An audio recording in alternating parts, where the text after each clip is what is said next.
आज की इस वीडियो के अंदर हम आप सभी के साथ में अपनी क्लास 8 साइंस सब्जेक्ट के चैप्टर नंबर 9 के पार्ट सेकंड को डिस्कस करने वाले हैं। और अगर आपने अभी तक हमारे पार्ट फर्स्ट की वीडियो को नहीं देखा है तो जाओ माय फ्रेंड्स, एक बार उसको देख लो, समझ लो, फिर यहाँ पे आना। ठीक है। तो यार कल हमने डिस्कस किया था कि भाई आपकी फर्टिलाइजेशन क्या होती है, उसके बाद फ्यूज़न क्या होती है। ठीक है। तो आज हम स्टार्ट करने वाले हैं यहाँ से। तो यहाँ पे सबसे पहले आप सभी से क्वेश्चन पूछते हैं कि have you heard of the test tube babies. क्या कभी आपने टेस्ट ट्यूब बेबीज़ के बारे में कुछ सुना है? तो यहाँ पे कहते हैं भाई Paheli and Bojo, teacher once told them in the class that in some women oviduct are blocked. These women are unable to bear babies because sperm cannot reach the egg for fertilization. अब दोस्तों यहाँ पे आप सभी को बताते हैं कि भाई बहुत सारी वुमेन्स के अंदर क्या हो जाता है कि जो आपकी ये होती है ना, ओविडक्ट। अब आपको ये तो जानते हो कि जो आपका एग होता है वो यहाँ पे होता है गाइज, और ये होती है आपकी ओविडक्ट। तो कहते हैं कि भाई ये जो ओविडक्ट होती है ये ब्लॉक हो जाती है। अब मानो यहाँ पे ब्लॉक हो गई तो जो आपका स्पर्म है गाइज वो यहाँ से ऐसे जाएगा एग के पास में, तो वो यहाँ पे रास्ते के बीच में ही रुक जाएगा, वो पहुँच नहीं पाएगा। तो वो ऐसी जो लेडीज़ होती हैं वो बच्चे को जन्म नहीं दे पाती। तो उनके लिए हमारे पास क्या सॉल्यूशन रहता है उसके बारे में बेसिकली यहाँ पे बताना चाहते हैं। तो कहते हैं these womens are unable to bear babies because sperm can not reach the egg for fertilisation. In such cases doctor collect freshly released egg and sperm and keep them together for a few hours for the IVF or in vitro grow in the test tubes. You will be surprised to know that in many animals fertilization takes place outside the body of the female. In these animals fertilization takes place in water. Late us find out how this happens. अब my friends यहाँ पे आप सभी को कहते हैं कि भाई फिर उन जो लेडीज़ के अंदर बच्चे को पैदा कराने के लिए डॉक्टर्स क्या करते हैं कि जो उनका एग होता है, जो भी उनका नया एग बनता है उसको वहाँ से ले लेती हैं और स्पर्म ले लेती हैं। फिर उन दोनों को जो आपकी टेस्ट ट्यूब होती है उसके अंदर गाइज मिला देती हैं कुछ टाइम के लिए, फिर अगेन से उसको बाद में इंसर्ट कर देती हैं। ठीक है। और यहाँ पे फिर आप सभी को बताते हैं कि भाई कुछ ऐसे जानवर होते हैं जिनमें जो आपकी फर्टिलाइजेशन प्रोसेस होती है वो आउटसाइड बॉडी होती है, यानी कि बॉडी के अंदर नहीं होती। ठीक है। जो वो आउटसाइड बॉडी होती है उन जानवरों के बारे में चलो अब हम आगे स्टडी करने वाले हैं। ठीक है। तो अब हमारे पास गिवन है एक्टिविटी 9.1। अब यहाँ पे कहते हैं विजिट सम पॉन्ड्स और slow flowing stream during the spring और द रेनी सीजन। कि भाई जब आपका बारिश वाला सीजन आता है तो आप किसी तालाब के पास जाके देखो, या फिर मतलब कि जहाँ पे आपका थोड़ा थोड़ा पानी बहता रहता है वहाँ पे जाके देखो। ठीक है। Look out for the clusters of frog eggs floating in the water. तो वहाँ पे आपको जो आपका मेंढक होता है उसके अंडों के जो क्लस्टर्स होते हैं वो तैरते हुए दिखाई देंगे पानी के ऊपर। Write down the colour and size of the eggs. तो आप उन एग्स का जो साइज होता है, जो कलर होता है, उसको अपनी नोटबुक के अंदर लिख लो। During spring or the rainy season, frog and the toads move to ponds and slow flowing streams. When the male and female come together in water, the female lays the 100 of eggs. Unlike hen eggs, frog eggs is not covered by the cell and it is comparatively very delicate. A layer of jelly holds the egg together and provides protections to the eggs. As the eggs are laid, the male deposits sperm over them. Each sperm swings randomly in the water with the help of its long tail. The sperm come in contact with the eggs. This result in the fertilization. अब my friends यहाँ पे आप सभी को क्या बताना चाहते हैं कि भाई जो आपकी फीमेल मेंढक होती है वो क्या करती है, जब आपका बारिश वाला सीजन आता है वो किसी तालाब के अंदर जाती है। ठीक है। और वहाँ पे आपके मेल मेंढक भी होते हैं। तो वहाँ पे जाके वो क्या करती है, बहुत सारे अंडों को रिलीज कर देती है, यानी कि बहुत सारे एग्स को पानी के अंदर रिलीज कर देती है। और जो इसके एग्स होते हैं आपकी मुर्गी के अंडों की तरह, उसके ऊपर कोई कवरिंग वगैरह नहीं होती, वो आपके कुछ जेली जैसे होते हैं जो कि आप यहाँ पे देख सकते हैं। ठीक है। फिर क्या होता है कि जो वहाँ पे मेल मेंढक होता है वो पानी के अंदर ही अपने स्पर्म्स को छोड़ देता है, फिर वो स्पर्म्स जाके एग के साथ में फ्यूज़ हो जाती हैं और फिर आपकी फर्टिलाइजेशन प्रोसेस ऐसे यहाँ पे हो जाती है। ठीक है। तो अब मे भी आप सभी को जो अब तक हमने ऊपर पढ़ा है वो सब क्लियर हो चुका होगा। ठीक है। फिर कहते हैं this type of fertilization in which the fusion of the male and the female gamete take place outside the body of the female is called the external fertilisation.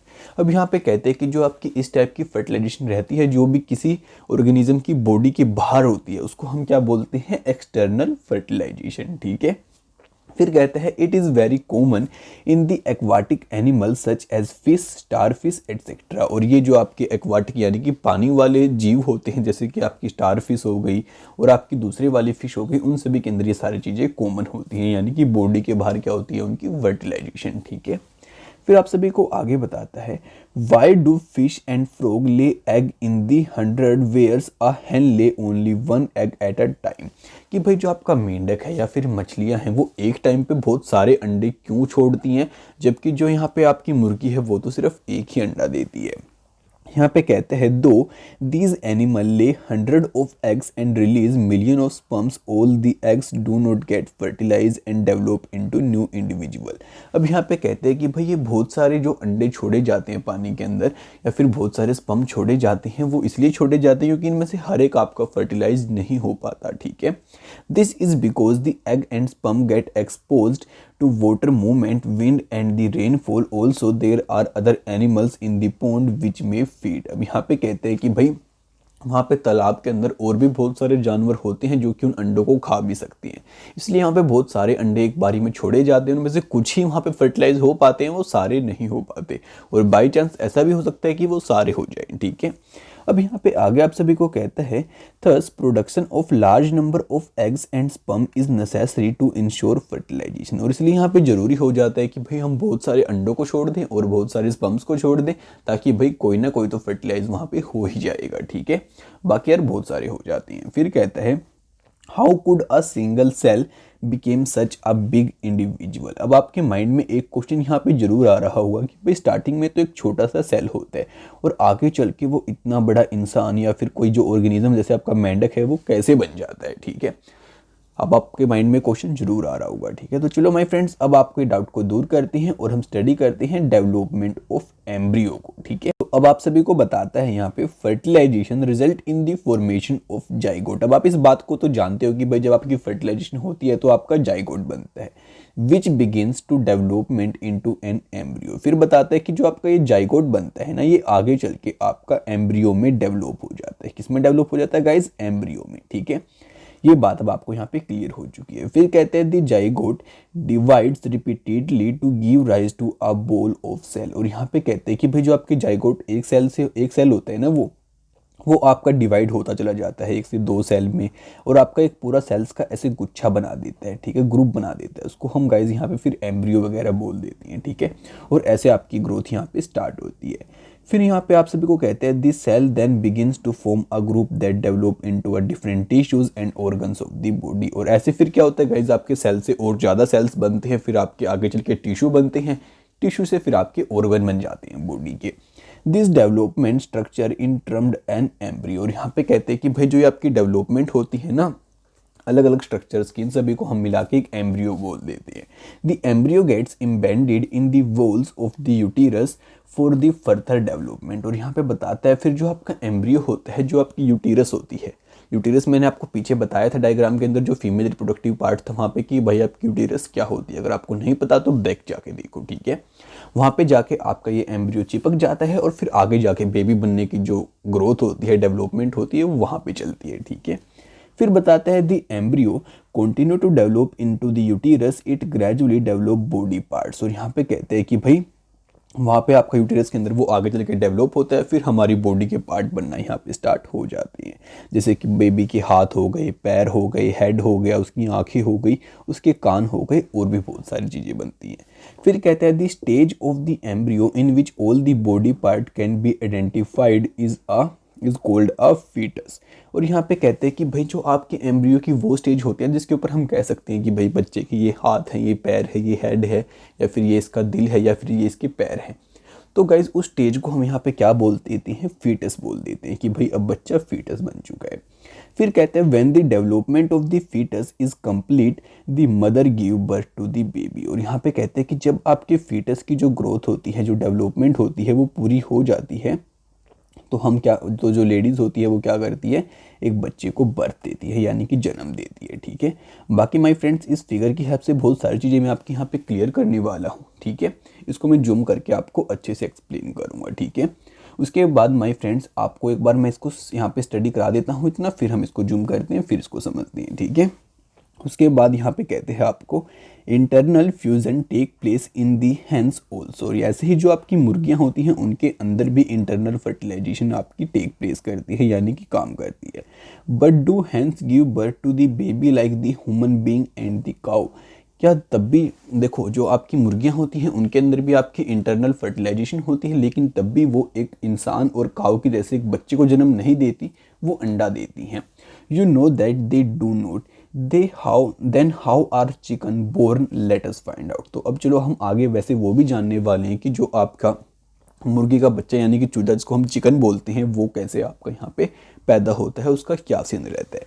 लेकिन उससे पहले एक बार इसको जूम करके इसको समझ लेते हैं, फिर हम आगे कंटिन्यू करेंगे। ठीक है माय फ्रेंड, ये देखो माय फ्रेंड्स, ये तो आप सभी जानते हो कि भाई आपकी ये ओवेरी होती है। ठीक है, इसके अंदर आपका क्या बनता है, ओवम बनता है, जिसको हम एग भी बोलते हैं। ठीक है, अब मानो माय फ्रेंड्स यहाँ पे आपका ओवम बन गया। ठीक है, फिर आपके स्पर्म गाइस यहाँ से आएंगे ओविडक्ट के अंदर से और यहाँ पे आपकी फ्यूजन होगी यानी। ठीक है, अब यहाँ पे फ्यूजन होने के बाद क्या होगा, आप सभी को पता है कि हम इसको बोलते हैं फर्टिलाइजेशन। फर्टिलाइजेशन यहाँ पे होने के बाद फिर बनेगा गाइस आपका क्या बनेगा यहाँ पे, जाइगोट। अब आपको जाइगोट का तो सभी को पता है। ठीक है, फिर जाइगोट के बाद क्या होता है, स्टार्टिंग में तो ये आपका एक सेल होता है, फिर सेल सेल मिलके ऐसे आपका एक गुच्छा बना देते हैं, जो कि आप इस फिगर के अंदर देख सकते हो। ठीक है, फिर वो गुच्छा आपका बनता हुआ देखो, यहाँ पे एक सेल था, फिर 2, फिर 3, 4 ऐसे बढ़ते हुए आपका पूरा गुच्छा गाइस यहाँ पे बन जाता है। और फिर यहाँ पे पहुँचने के बाद जो आपकी यूटेरस रहती है, इसकी किसी भी दीवार से इस वाली से ये चिपक जाता है, फिर आगे आपकी ग्रोथ स्टार्ट होती है। ठीक है, और फिर गाइस ये आपका एक एम्ब्रियो बन जाता है और ये है आपकी यूटेरस की वॉल। देखो इसको कैसे ये आपका यहाँ पे चिपक चुका है। ठीक है, और फिर आपका गाइस आगे चल के क्या बनता है, ये डेवलपमेंट होती है एम्ब्रियो की और आगे जाके आपका एक बच्चे में तब्दील हो जाता है। और बाकी आप सभी को आगे हायर क्लासेस के अंदर इसके बारे में जानने को मिल जाएगा। इसी क्लास में आप सिर्फ इतना ही समझिए, और मे बी ये इन्फॉर्मेशन भी बहुत ज़्यादा है आप सभी के लिए। ठीक है, तो चलो यार अब आगे कंटिन्यू। और बाकी माय फ्रेंड्स एक बार आप इस वाली फिगर को भी देख सकते हो, ये आपका एक फीटस बोलेंगे, हम इसको बेबी नहीं बोलेंगे, हम इसको फीटस बोलेंगे। ठीक है, और जब ये फीटस आपका कंप्लीटली तैयार हो जाएगा, फिर जो मदर है वो एक बच्चे को जन्म देती है। ठीक है, हम इसको अंदर क्या बोलते हैं, फीटस बोलते हैं। और देखो यार बाद में बच्चा आपका ऐसा बन जाता है, जो कि स्टार्टिंग में एक गाइस आपका जाइगोट था, जाइगोट से आपका एम्ब्रियो बना और एम्ब्रियो की डेवलपमेंट होने के बाद वो आपका फीटस बन चुका है। ठीक है, तो चलो यार अब आगे स्टडी करते हैं। तो यहाँ पे कहते हैं soon after fertilization the zygote divide repeatedly and travel down to the oviduct. As it travel down many protective layer are formed around it. The hard shell that you see in a hen egg is one such protective layer. अब यहाँ पे क्या बताता है आप सभी को, क्या सीन होता है कि भाई सबसे पहले आपका जाइगोट बनता है, फिर जो आपका जाइगोट बनता है यहाँ पे फिर वो ऐसे ट्रैवल करता है यूटेरस तक। ठीक है, और कहते हैं कि भाई जब ये यहाँ से आपके यूटेरस की दीवार तक पहुँचता है, वॉल तक पहुँचता है, तो वहाँ तक पहुँचते पहुँचते इसके साइड में आपकी बहुत सारी कवरिंग यानी कि लेयर बनती चली जाती हैं। ठीक है, और जब मुर्गी का अंडा देखते हो वो भी उनमें से एक लेयर ही होती है जो उसके ऊपर कवरिंग होती है। ठीक है, तो अब आगे आप सभी को बताता है after the hard shell is formed around the developing embryo the hen family lays the egg. और यहाँ पे बताते हैं कि भाई मुर्गियाँ क्या करती हैं, जब उनकी वो हार्ड लेयर बन जाती है जाइगोट के साइड में, वो तभी अपना अंडा दे देती हैं। ठीक है, वो उसको आगे डेवलपमेंट अपने अंदर नहीं कराती। The embryo take about 3 weeks to develop into a chicken. और फिर बताते हैं कि जो वो एम्ब्रियो वहाँ पे आता है वो 3 हफ्ते लेता है आपके डेवलप होने में, किसके अंदर, एक चूजे के अंदर, एक चिकन के अंदर। ठीक है, फिर कहता है you must have seen the hen sitting on the egg to provide sufficient warmth. और आपने देखा होगा कि भाई जो मुर्गी होती है अपने अंडों के ऊपर बैठ के उनकी सिकाई करती है। Did you know that the development of the chicken take place inside the egg shell during this period. क्या आप जानते हैं कि इसी टाइम के दौरान क्या होता है कि भाई जो अंडा होता है उसी के अंदर बच्चे की क्या होती है, डेवलपमेंट होती है। After the chicken is completely developed it burst open the egg shell। और यहाँ पे कहते हैं कि जब आपका जो चिकन होता है वो completely डेवलप हो जाता है तो वो अंडे को फोड़ के खुद से बाहर निकल आता है। ठीक है, फिर कहते हैं in animal which undergo external fertilization development of the embryo take place outside the female body. और भाई जो आपके एनिमल्स अपनी बॉडी से बाहर फर्टिलाइजेशन करते हैं उनकी जो यहाँ पे एम्ब्रियो की डेवलपमेंट होती है वो बॉडी से बाहर ही होती है। The embryos continue to grow within their eggs covering. और यहाँ पे कहते हैं कि भाई जो वहाँ पे एम्ब्रियो होते हैं वो एग्स की कवरिंग अपनी वो बाहर ही बना लेती हैं। After the embryos develop the eggs hatch. और यहाँ पे बताते हैं कि जब आपके एम्ब्रियो डेवलप हो जाती हैं तो वो भी अंडा फोड़ के बाहर निकल आते हैं। You must have scene numerous tadpoles swimming in the ponds and the streams. और आपने बहुत बार देखा होगा कि भाई जो आपके मेंढक होते हैं, tadpoles होती हैं, वो बहुत बार आपके तालाब में आपको तैरते हुए दिखाई दे जाएंगे। ठीक है, बाकी चलो यार, अब बारी आती है हमारे नेक्स्ट टॉपिक को स्टडी करने की, जो कि आपको बताते हैं viviparous and the oviparous animals के बारे में। ठीक है, तो चलो यार, आपके माइंड में इस डिफरेंस को भी यहाँ पे क्लियर करते हैं और फिर हम आगे बढ़ते हैं। ठीक है माय फ्रेंड्स, तो यहाँ पे कहते हैं we have learned that some animal give birth to the young one while some animal lay eggs which later develop into the young ones. अब हम इस बात को तो यहाँ पे जान चुके हैं कि भाई जो कुछ जानवर होते हैं वो तो सीधा बच्चे को जन्म देती हैं, और कुछ जानवर होते हैं जो पहले अंडा देते हैं फिर वो बाद में जाके आपका एक बच्चा बन जाता है। The animals which give birth to the young ones are called the viviparous animals. और यहाँ पे आप सभी को बताते हैं कि भाई जो आपके जानवर सीधा एक बच्चे को जन्म देते हैं उनको हम क्या कहते हैं, विविपेरस एनिमल्स बोलते हैं। फिर कहते हैं those animals which lay eggs are called the oviparous animals. और जो आपके जानवर यहाँ पे अंडा देते हैं उनको हम क्या कहते हैं, ओविपेरस एनिमल बोलते हैं। फिर कहते हैं the following activity will help you understand better and differentiate between the viviparous and the oviparous animals. अब गाइज आपके पास ये एक्टिविटी गिवन है जो कि आपको हेल्प करेगी डिफरेंशिएट, यानी कि डिफरेंशिएट करने में आपकी विविपेरस और जो ओविपेरस एनिमल्स होते हैं इनके बीच में। तो यहाँ पे कहते हैं try to observe eggs of the following organisms, frog, lizard, butterfly और मोथ। अब यहाँ पे आप सभी को कहते हैं कि भाई आप इन सभी जानवरों के क्या करो, एग्स को देखने की कोशिश करो, हैन, काओ और एनी अदर बर्ड। और यहाँ पे कहते हैं कि भाई आप जो आपकी हैन होती है, क्रो होता है, उन सभी के अंडों को देखो, और भाई किसी और पक्षी के भी अगर आप देख सकते हो तो आप देखो। ठीक है, फिर कहते हैं were you able to observe egg of all of them make drawing of the eggs that you have observed. और यहाँ पे कहते हैं कि भाई क्या आपको इन सभी के अंडे देखने को मिले या फिर नहीं मिले, जो भी आपको देखने को मिले आप उनकी ड्राइंग बना सकते हो। फिर कहते हैं the eggs of a few animals are easily observed because their mothers lay them outside their body. और यहाँ पे कहते हैं कि भाई बहुत सारे जानवरों के जो आपके एग होती हैं, अंडे होते हैं, हमें बहुत जल्दी देखने को मिल जाएंगे, क्योंकि जो उनकी मदर होती है वो अंडों को बाहर मतलब कि उनकी सिकाई वगैरह करती है। These are examples of the oviparous animals. और यहाँ पे कहते हैं कि भाई ये सभी आपके एग्जाम्पल हैं ओविपेरस एनिमल्स के, यानी कि जो अंडे देती हैं, और जो बच्चे को जन्म देते हैं उनको हम क्या कहते हैं, विविपेरस बोलते हैं। अब कहता है but you would not be able to collect the eggs of a dog, crow, dog, cow और कैट। और जबकि आपने कभी भी किसी कुत्ते का या फिर किसी गाय का या फिर किसी बिल्ली का आपने कभी अंडा नहीं देखा होगा। This is because they do not lay eggs, क्योंकि वो कभी अंडे देते ही नहीं, वो सीधा बच्चे को जन्म देती हैं। The mother give birth to the young one, these are the examples of the viviparous. तो ये सभी आपके एग्जाम्पल होंगे गाइज विविपेरस एनिमल्स के। ठीक है, बाकी चलो यार अब हम आगे स्टडी करते हैं। तो आगे आप सभी को बताता है यंग वन टू एडल्ट, कि भाई जो आपका एक बच्चा पैदा होता है यंग वन, उससे अडल्ट बनने तक की बातें वो आपको यहाँ पे बताने वाला है। तो यहाँ पे बताता है the new individual which are born और hatch from the eggs continue to grow till they became adult. अब यहाँ पे कहते हैं कि भाई जो भी आपका अंडे से चूजा निकलता है या फिर कोई भी बेबी निकलता है, बच्चा निकलता है, तो वो यार अगर आपका चाहे ओविपेरस से निकले वो विविपेरस से निकले, वो सभी आपके अडल्ट बनने तक ग्रो करते हैं। ठीक है, in some animals the young ones may look very different from the adult. और यहाँ पे कहते हैं कि भाई बहुत सारे जानवरों में क्या होता है कि भाई जो उनके बच्चे होते हैं वो अपने पेरेंट्स से काफ़ी अलग दिखाई देते हैं जब वो अडल्ट हो जाते हैं। फिर यहाँ पे कहते हैं recall the life cycle of the silk worm. तो चलो यार अब आपको यहाँ पे याद कराते हैं जो आपका सिल्क वॉर्म था उसकी लाइफ साइकिल। अब यहाँ पे बताते हैं कि भाई सबसे पहले वो एग था, उसके बाद उसका लावा बनता है, फिर कैटरपिलर बनता है, फिर आपका प्यूपा बनता है और फिर वो एडल्ट हो जाता है, जो कि आपने स्टडी किया था आपकी क्लास 7th के अंदर। फिर बताता है frog is the another such example, और ऐसा ही कुछ एग्जाम्पल आपके मेंढक का भी रहता है। Observe the different stage of the frog starting from the egg to the adult stage. अब यहाँ पे कहते हैं कि भाई आपकी जो मेंढक की स्टेज रहती है अंडे से लेके एडल्ट बनने तक, आप उसको ऑब्जर्व करके देखो। We find that there are 3 distinct stages. तो हम पाएंगे कि यहाँ पे 3 स्टेजेस आपकी रहती हैं। सबसे पहले वो एग बनता है, फिर आपका टेडपोल बनता है, फिर वो अडल्ट हो जाता है। ठीक है, don't the tadpole look so different from the adult. और यहाँ पे कहते हैं कि भाई जो आपके टेडपोल बाद में आगे चल के एडल्ट बन जाते हैं तो वो ज़्यादा अलग अलग यहाँ पे नहीं दिखाई देते।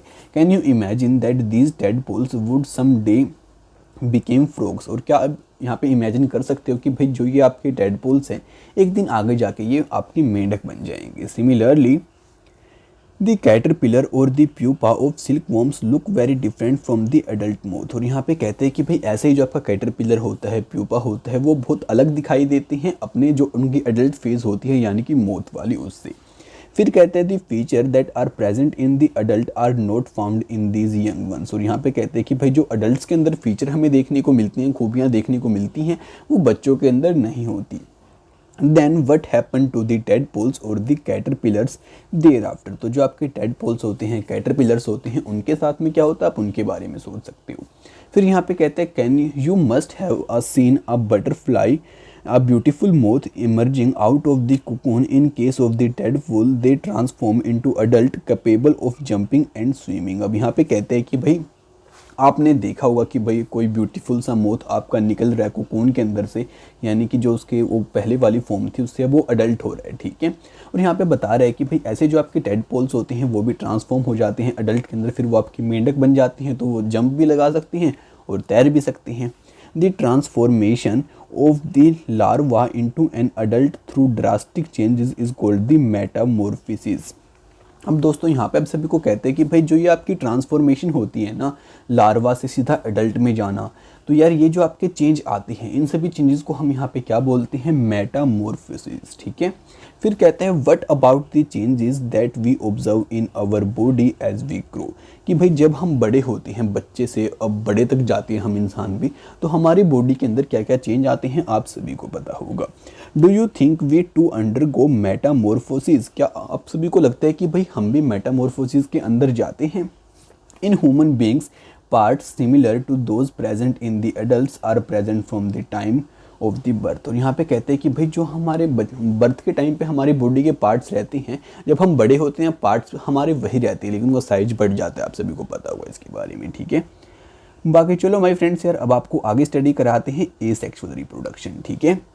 अब यहाँ पे कहते हैं so far we have learned about the reproduction in some familiar animals, but what about very small animals like the hydra and the microscopic organism like the amoeba? Do you know how they reproduce? Let us find out। अब my friends यहाँ पे आप सभी को कहते हैं कि भाई हम ये तो जान चुके हैं कि भाई जिन जानवरों को हम जानते हैं, डेली देखते हैं कि वो कैसे रिप्रोड्यूस करते हैं, लेकिन जिनको हम नहीं देख पाते यानी कि जो आपके माइक्रोस्कोप की हेल्प से देखे जाते हैं, क्या हम उनके बारे में बता सकते हैं कि भाई वो कैसे रिप्रोड्यूस करते हैं। तो चलो यार इस चीज़ को भी फाइंड आउट करते हैं, लेकिन उससे पहले मैं आपको इसको जूम करके फ्रॉग के साइकिल को समझाता हूँ, फिर हम आगे स्टडी करेंगे, ठीक है। तो ये देखो माय फ्रेंड, सबसे पहले आपके ऐसे एग्स होते हैं, उसके बाद आपका ये अर्ली टेडपोल बनता है, फिर ये आपका लेटर टेडपोल बनता है, फिर आपका एक मेंढक बन जाता है जो कि आपका जंप भी लगा सकता है और तैर भी सकता है, ठीक है। और फिर ये क्या करता है, बाद में आपके अगेन से एग देता है या फिर स्पर्म देता है, ठीक है, जो डिपेंड करता है कि आपका मेल है या फिर फीमेल है। तो चलो यार गाइज अब आगे कंटिन्यू करते हैं। मे बी आपको साइकिल यहाँ पे समझ में आ चुका होगा, बहुत सिंपल साइकिल। अब कहता है get permanent slide of the hydra, observe them using the hand lens over a microscope, look out for any bulges from the parent's body, count the number of bulges that you see in different slides, also note the size of the bulges, draw the diagram of hydra as you see it, compare it with the figure 9.11। अब my friends आप सभी को क्या कहते हैं कि भाई आप एक काम करो, आपकी जो हाइड्रा की स्लाइड्स आती हैं जो कि हम माइक्रोस्कोप के अंदर देखते हैं, उन सभी को लो और देखो कि आपका जो हाइड्रा है वो कैसा कुछ दिखाई देता है। तो आपको एक स्लाइड के अंदर ऐसा कुछ दिखाई देगा, फिर इसका जो देखो ये वाला पार्ट है ना यहाँ पे बड़ा हो चुका है, फिर ये आपका और बड़ा हो चुका है, ठीक है। अब आपको ये बातें यहाँ पे समझ में आ चुकी होगी, ठीक है। फिर कहते हैं in each hydra there may be one or more bulges. यहाँ पे कहते हैं कि भाई आपका जो ये एक हाइड्रा होता है इसके अंदर ये गाइज इसको हम बल्जेस बोलते हैं, इससे एक से ज़्यादा बल्जेस भी आपकी हो सकती हैं।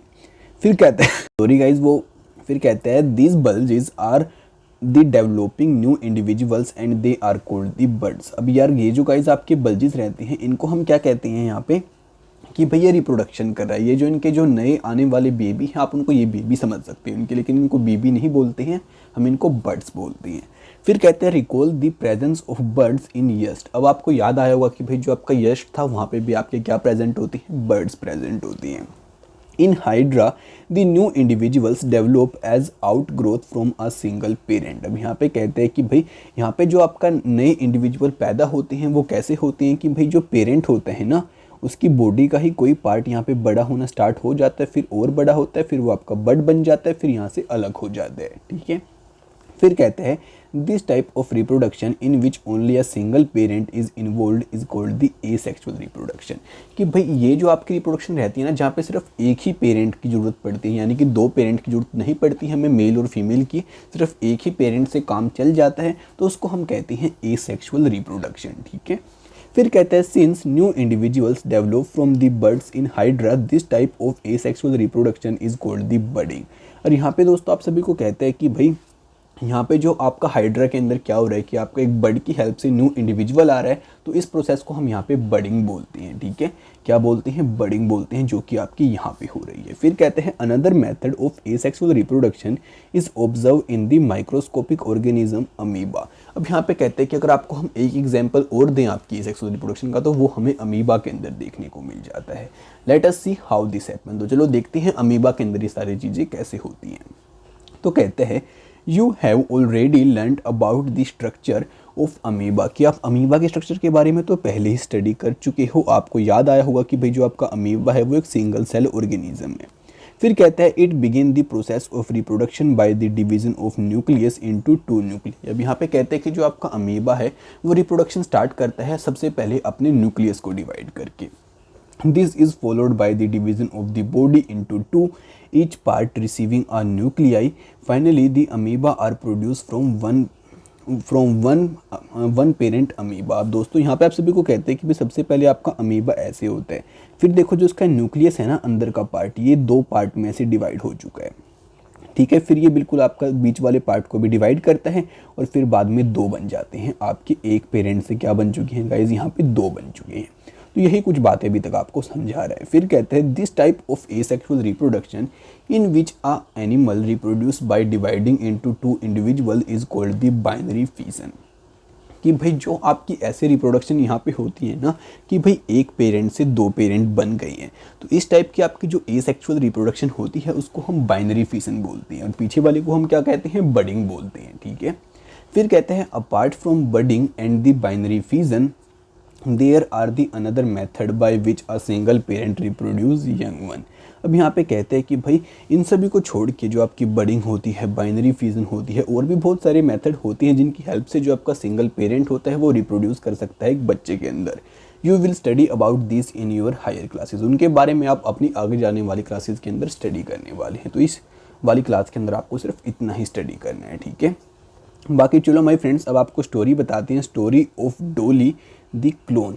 एक डोली क्लोन की आपको स्टोरी बताएंगे यहाँ पे हम, फिर हम आगे कंटिन्यू करेंगे, ठीक है। सो यहाँ पे कहता है cloning in is the production of an exact copy of a cell any other living part or a complete organism. कि भाई जो आपकी क्लोनिंग होती है इसका मतलब ये होता है कि भाई एकदम एग्जैक्ट वैसा ही बनाना जैसा पहले आपका वो सेल था या फिर कोई ऑर्गेनिज्म था या फिर कोई आपका लिविंग पार्ट था। तो यहाँ पे कहते हैं cloning of an animal was successfully performed for the first time by the Ian Wilmut and his colleagues at the Roslin Institute in the Edinburgh, Scotland. The successfully cloned a sheep named Dolly. Dolly was born on the 5th July 1996 and was the first mammal to be cloned. अब दोस्तों यहाँ पे कहते हैं कि इन्होंने क्या किया, एक जानवर का बिल्कुल क्लोन बना दिया, यानी कि उस जैसा ही बिल्कुल सेम टू सेम आपका एक जानवर यहाँ पे और बना दिया, ठीक है। और ये काम किया यहाँ पे ईरान विल्मथ और उसके दोस्तों ने मिलके, और ये सभी उन्होंने कहाँ पे किया? आपका एडनबर्ग स्कॉटलैंड के अंदर। जो कि आपकी डोली पैदा हुई थी, जो कि आपकी सबसे पहली क्लोन थी, वो आपकी 5 जुलाई 1996 को पैदा हुई थी, ठीक है। फिर कहता है during the process of cloning Dolly a cell was collected from the mammary gland, और यहाँ पे of a female Finn Dorset sheep. अब यहाँ पे कहते हैं कि भाई उन्होंने क्या किया क्लोन बनाने के लिए, जो आपकी फीमेल शीप थी, यानी कि जो फीमेल आपकी भेड़ थी, वहाँ से उन्होंने क्या लिया गाइस? वहाँ से उन्होंने आपका जो यहाँ पे मेमरी ग्लैंड होता है ना फीमेल का, वो ले लिया, ठीक है। फिर कहता है simultaneously an egg was obtain from a Scottish black where ewe. और फिर उन्होंने क्या किया कि भाई एक एग ले लिया आपके, एक जो ब्लैक कलर का कुछ ऐसा आपका ईवी था उसका। फिर कहता है the nucleus was removed from the egg, then the nucleus of the mammary gland cell from the in-forzen sheep was inserted into the egg of the Scottish black। अब दोस्तों इन्होंने क्या किया कि भाई जो इसका इन लोगों ने एग लिया था ना, उसका न्यूक्लियस वहाँ से निकाल दिया और उसके न्यूक्लियस की जगह जो इसका मेमोरी ग्लैंड लिया था, इस वाला न्यूक्लियस उन्होंने वहाँ पे रख दिया। ठीक है, फिर यहाँ पे of the Scottish black ewe whose nucleus had been removed the egg has produce was implanted into the Scottish black ewe development of this egg followed normally and finally Dolly was born. और फिर यहाँ पे कहते हैं कि भाई फिर उन्होंने क्या किया, वहाँ पे न्यूक्लियस चेंज करने के बाद उस एग को अगेन से इसी के अंदर इंसर्ट कर दिया और फिर बाद में क्या कहते हैं कि भाई डोली का जन्म हुआ, जो कि बिल्कुल वहाँ पे सेम टू सेम उसके जैसे दिखती थी जिसका उन्होंने मेमोरी ग्लैंड लिया था। फिर यहाँ पे कहते हैं though Dolly was given birth by the Scottish black ewe it was found to be absolutely identical to the Finn Dorset sheep from which the nucleus was taken. यहाँ पे कहते हैं कि भाई वैसे तो जो आपकी डोली थी इसके पास से पैदा हुई थी, लेकिन वो सेम टू सेम इसके जैसी दिखती थी जिसका उन लोगों ने न्यूक्लियस लिया था। ठीक है, फिर आप सभी को आगे कहते हैं since the nucleus from the egg of the Scottish black EV was removed Dolly did not show any character of the Scottish Black Ivy. Dolly was a healthy clone of the Finn Dorset sheep। और यहाँ पे कहते हैं कि भाई उसके अंदर यहाँ पे कोई दिक्कत भी नहीं आई और वो सेम टू सेम जो आपके गोरे वाली भेड़ थी उसके जैसे ही यहाँ पे दिखाई दे रही थी। फिर कहते हैं produced several offspring of her own though normal sexual means. Unfortunately Dolly died on the 14th Feb 2003 due to a certain lung disease। और यहाँ पे कहते हैं कि फिर आगे चल के जो आपकी डोली थी वो 14 फेब को उसकी यहाँ पे डेथ हो गई। वो भी किस वजह से हुई कि उसके भाई जो लंग्स थे उनमें कोई बीमारी आ गई थी। फिर बताते हैं since Dolly several attempts have been made to produce clone animals however may die before birth or die soon after birth. The cloned animals are many a times found to be born with the several abnormalities। और यहाँ पे बताते हैं कि बहुत बार तो भाई जो आपके क्लोन वाले जानवर पैदा होते हैं उनके अंदर बहुत सारी एबनॉर्मेलिटीज़ भी हमें देखने को मिल जाती हैं। ठीक है, बाकी माय फ्रेंड्स यही कुछ आपका जो चैप्टर था वो था रिप्रोडक्शन वाला एनिमल्स का। अब यार हमारा चैप्टर यहाँ पे एंड हो जाता है। अगर आप सभी को चैप्टर की वीडियो अच्छी लगी तो भाई लाइक करना, अगर नहीं लगी तो डिसलाइक करना, जो आपका मन करते है करो, लेकिन इस वीडियो को याद से अपने फ्रेंड्स के साथ में फैला देना जिससे कि उनकी भी हेल्प हो पाए और वो भी घर बैठे बैठे स्टडी कर पाएँ। ठीक है, और माय फ्रेंड्स अगर आप नेक्स्ट चैप्टर की वीडियो सबसे पहले देखना चाहते हैं तो भाई हमारे चैनल को सब्सक्राइब करना बिल्कुल भी मत भूलना और बेल नोटिफिकेशन को ऑल पे सेट कर लेना। तो आपसे मिलते हैं अगली वीडियो में बहुत जल्दी, तब तक के लिए दोस्तों बाय बाय।